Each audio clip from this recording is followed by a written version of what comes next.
Kasabay nga po ng pagpasok mga idol ng Team Canada sa semifinals ng 2023 FIBA World Cup ay mismong si Dillon Brooks na nga po ang nagsabi na siya nga daw po ang best defender in the world. Yan naman ang ating unang storya na pag-uusapan.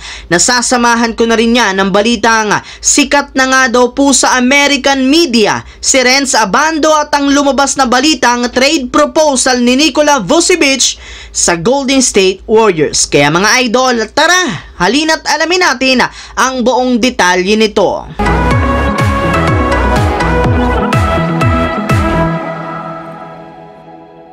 Ang videong ito mga idol ay hatid sa inyo ng Aurora Game, isang play-to-earn mobile app na kung saan pwede kang kumita habang nag-e-enjoy ka. Maraming mga games dito mga idol gaya ng Color Game na alam kong siguradong mananalo kayo. Dragon versus Tiger na simple lang, pipili ka lang kung Dragon ba o Tiger ang mananalo. Meron ding Toss a Coin na alam kong alam nyo na at marami pang iba. Sobrang dali lang mag-register, gamit lang ang iyong mobile number, hintayin ang verification code at gumawa ng password. Madali lang din mag-cash in at pag panalo, cash out agad gamit ang iyong GCash account. Kaya ano pang hinihintay nyo mga idol?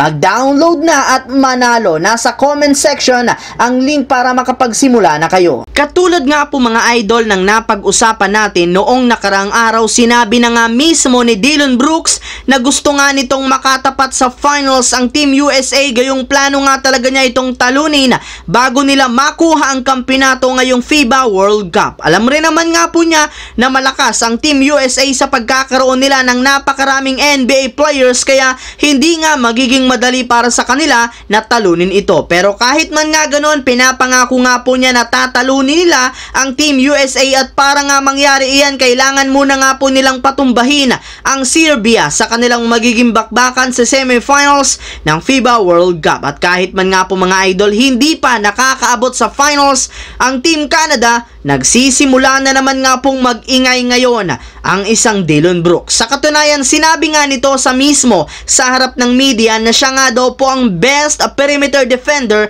sa tournament na ito sa NBA at higit sa lahat sa buong mundo. Naniniwala nga siya na ibang klaseng depensa nga daw ang kanyang naibigay sa kanyang kupunan sa pamamagitan ng kanyang napakataas na IQ sa basketball. Habang dumiretso naman tayo sa ating pangalawang storya dito sa balitang sikat nga daw po sa American media si Renz Abando. Matapos lamang nga po mga idol ang paglalaro ni Renz Abando sa Gilas, Pilipinas sa FIBA World Cup, bigla na lamang nga pong umingay ang kanyang pangalan sa buong mundo. Sa katunayan, sikat at napansin nga po si Renz Abando ng isang kilalang media sa Amerika na House of Highlights na nag-feature lamang ng magagaling na manlalaro. Yes mga idol, dahil nga sa magandang ipinakita ni Abando, ipinakita nga nila dito ang halos lahat ng kanyang mga highlights ngayong World Cup. Na-impress nga sila sa kakayahan nito pagdating sa opensa at depensa, maging sa rebounding gamit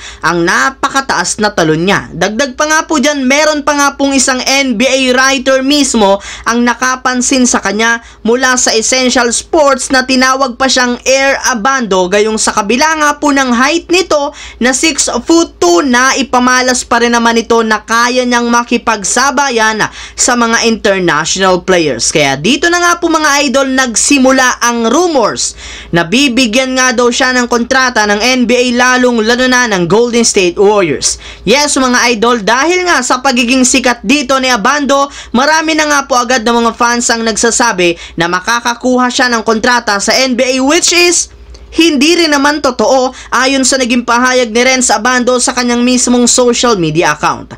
Samantala, dumako naman tayo sa ating huling storya dito sa lumabas na trade ni Nikola Vucevic sa Golden State Warriors. Since nga mga idol, nabigo ang Warriors na makuha si Christian Wood, napilitan nga po ang kanilang team na maghanap ng bagong sentro na kanilang pwedeng makuha. At base nga po sa pinakahuling inilabas na balita ngayong araw, isa nga daw po sa mga maaring makuha ng Warriors ay si Nikola Vucevic mula sa Chicago Bulls. Nag-average nga si Vucevic last season ng 17 points at 11 rebounds a game, kaya sigurado nga po na malaki ang kanyang maitutulong. Pero bago pa man nga nila ito makuha, kailangan muna nga po nilang i-offer sa Bulls ang kanilang mga players na sina Chris Paul, Moses Moody at ang kanilang 2028 first round pick. Ibig sabihin gagawin lamang nga ito ng Warriors next year pa naman bago sumapit ang trade deadline kapag hindi gumana ang pagkuha nila kay Chris Paul ngayong off-season.